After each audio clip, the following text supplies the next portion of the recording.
So what was it again? The Pocon vegetable garden furniture. I mean, fertilizer. I kept on doing that myself. It's one of those things. Hi. Well, you know, blondes, we have fun. What can we say? And especially when we're both two gardening blondes, and that's what we're doing today, is teaching you a little bit about bulbs and about vegetables. I'm Melanie.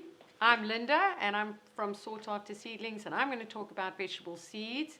And Mel's going to teach you everything about bulbs and how they can be companions. Yep. So when it comes to bulbs and it comes to pretty much anything you grow, they all have their own season. And specifically with bulbs, for me, it's always about making sure that you're planting spring flowering bulbs at the right time of the year, because otherwise the temperatures are just too hot. And I imagine that you have exactly the same problem when it comes to vegetables. Yes, absolutely. People do things like planting tomatoes in winter, and it really doesn't work. Yeah. So we've got a few things here, like mixed radish. They're absolutely gorgeous. Beautiful kale, stunning red cabbage, and we've got some seedlings here that are also winter crops. There's actually over 36 varieties of things to plant in winter. It actually comes to about 40. I used to know the list off by heart. Yeah. There's no ways now. The list is too long. In the same way, at least I have all the pictures here because they're on the front. So when it comes to your spring flowering bulbs, okay, we call them winter bulbs because we plant them at the beginning of winter when the ground temperatures have dropped. And that's a very important thing when it comes to planting your bulbs. You cannot have them in the soil when the ground temperature is too warm, because otherwise they are not going to grow properly. So we're looking at round about in South Africa, the second week of May. That's the time that I do it, when it's too cold for me to sit on the floor and be comfortable because it's too cold on the bum. And would you have the same thing? I love that. Yes. No, too cold gets, middle April. It's already too cold to plant your seed. Yeah. But you can still go for seedlings. Yeah. But the weather is crazy. I mean, it felt like it went from summer to winter with no autumn. Yeah. So that's a problem. That does happen. You need that kind of lead in. So don't be too quick to get things going, okay? Take your time. All right, so let's just get in. We've got a couple of different varieties. I'm going to talk about the exotics first. The one that is probably one of the favorites around the world, which are daffodils. And they are bringing out the most incredible varieties. I'm loving this pale yellow, and it's a double, and I can't wait to see these growing in my garden, to be honest with you. They're so easy to look after. Then we get into, where are my other favorites? We've got so many different ones here. I've just got to play. South African varieties. Gorgeous. Ixias and Tritonias. These get to about this high, so you make sure that you put them into the back of a bed. Don't go and put them at the front. And if you're putting it into a pot, you need quite a big pot because they get quite tall. That's the other thing. So we are going to show you how to plant in a pot. But what are the most important things for you when it comes to planting your veggies out? Well, for us, you've got to wait about 4 to 6 weeks to actually get the vegetables. If you're going to plant in trays, and you're going to put your seeds in trays, 4 to 6 weeks does it. In winter, it takes a bit longer to grow, but once they can be smaller than this and they can go in the ground, and then they're good to go. And you want that to start happening in about March, latest beginning of April. And soil prep, of course, for both.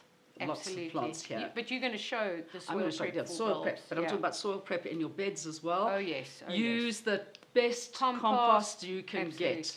Whatever you're planting, always go for a good organic compost.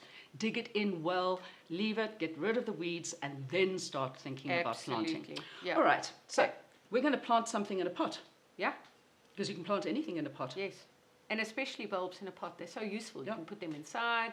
I know that you're going to do the narcissus. Which one is that? Yes. Yeah, I'm going to be doing the hyacinths. Hyacinth, and they're just so beautiful. Because they smell so amazing. And you can grow them outside and then take them inside once they've started flowering. So the smell just permeates your entire house, which is great. Now, the most important thing when it comes to planting bulbs in a pot is you need good drainage. So you need to have a hole in the bottom, at least one hole in the bottom. A lot of the plastic pots have got 3 holes, so that makes it a lot easier. Then, what I like to do, first of all, is put in these things. They're called hydrocorals. It's a nice word to say. They're basically just a little like clay balls which help with aeration. They help make sure that your drainage holes don't get stuck. Water absorption is water absorption. I tend to put this stuff mix it into my soil as well because it just helps with keeping water going. Okay. So a little bit of that in the bottom. Okay. Yeah. See, look. Got them in the bottom there. Okay, just a nice little healthy amount at the bottom, and make sure they don't fall out the bottom. Then, using potting soil. Okay. Do not take soil out of your garden.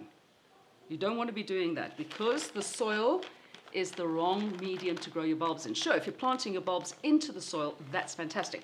But for this, you want something which is friable, which has got lots of air in it, okay, because you don't want your bulbs to drown because they breathe through the roots. And you're going to plant into this potting soil, and you could use this as well for yours. Yeah, the exactly Pokon the same. pot ground is honestly exceptional quality. The friability of that is just perfect for bulbs or for seed, vegetable seed. So we've got it like that. Then what we're going to do is I'm going to put 3 bulbs in this. Of course, you can grow hyacinths on water, but we're not getting into that today because what we're doing is we are going to have this pot coming inside. Now, when it comes to your bulbs, okay, remember, look at the actual outside of the pot. You've got everything that you need to know on here, okay? When you plant them, it's got it there. When they're going to flower, it's got it there. Whether they're good for in a pot or not, it's got a little pot symbol. What kind of conditions you need to put them in, whether it should be in full sun, semi-shade, and dappled shade.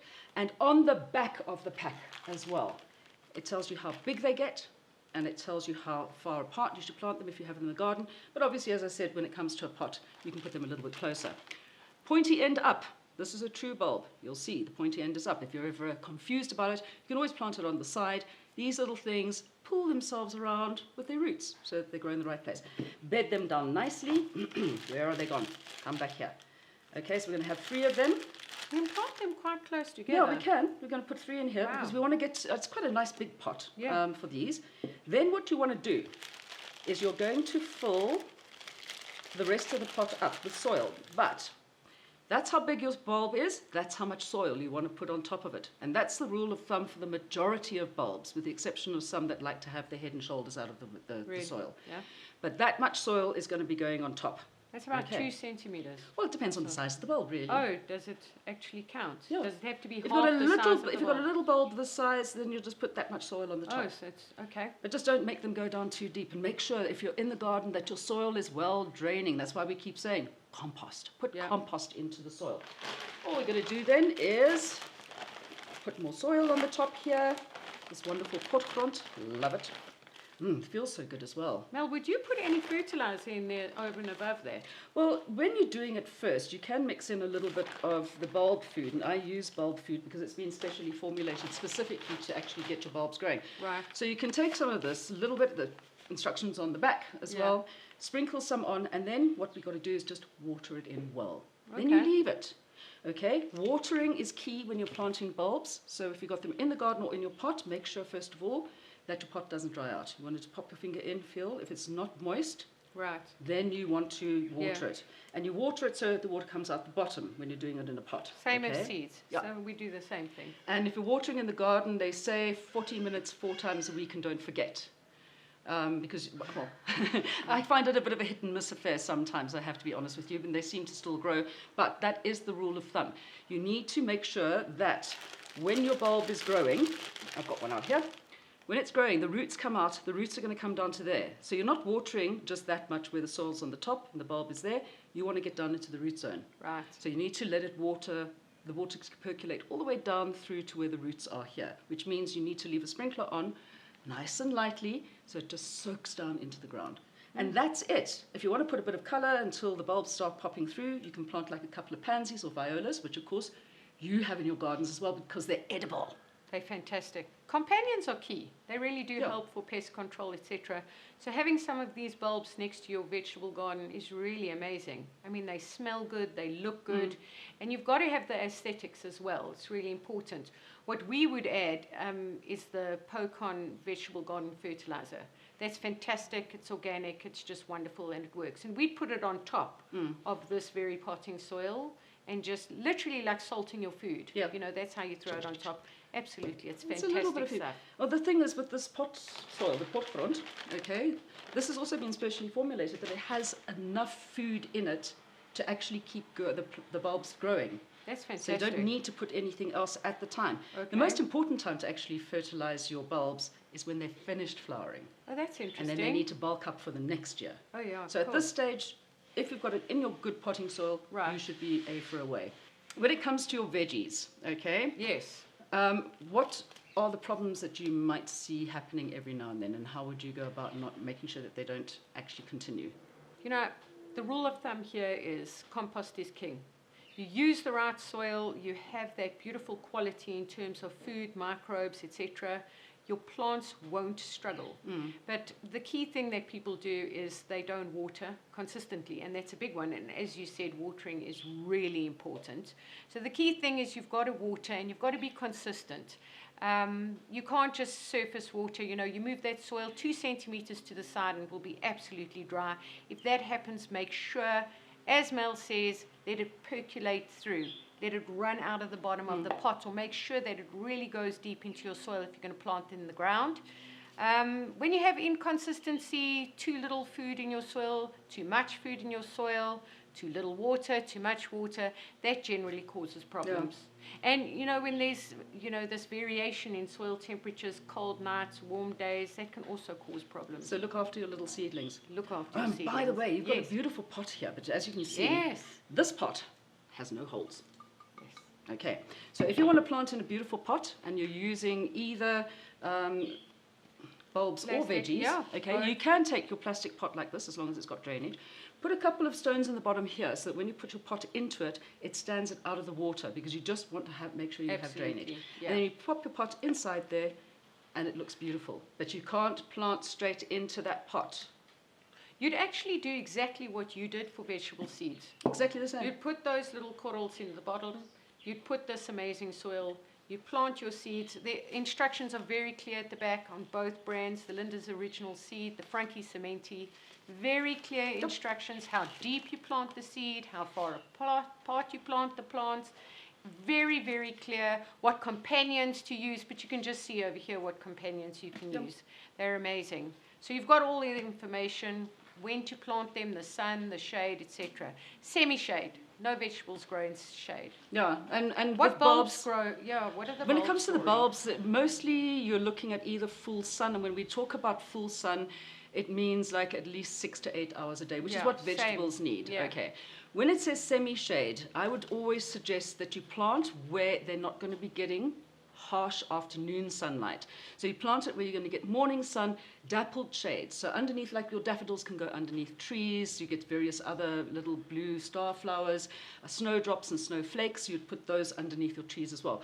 But it does tell you on the pack. Now, some that need lots of sun, of course, are things like ranunculus, which I know is an absolute favorite here in South Africa. And even though the bulbs are slightly different size, all it means is that you might get more stems off the bigger bulb. And in fact, these aren't bulbs. These are, what are these? These are like corms and things, okay? Yeah, they look like corms. So you get more stems coming out. With the same thing with your chinks as well, the chinker and cheese, as we call them here. With the bigger bulbs, you'll get 2 or 3 stems more, which means more flower power, but it doesn't necessarily mean that your flowers are going to be bigger. It just means your stems are going to be bigger, and you may have a few more. That's easy. So do you want to see what else I've got here? So ranunculus, chinker and cheese, Dutch iris, which of course is an exotic, which are beautiful. Muscari, which grow very, very low. I love putting these with the blue star flowers in lovely swathes. And don't just do it one by one by one in a nice line. Throw them in the air. Where they land, plant them. Make it look natural. Oh, and for scent, of course, don't forget freesias. Gorgeous. I'm going to have to give this one to Linda for her to take home, because she's such a beautiful petal. She needs this in her life. That's fantastic. Catch us again on the next one. We'll teach you all you need to know. And 2 blondes can do it. Anybody can. Absolutely.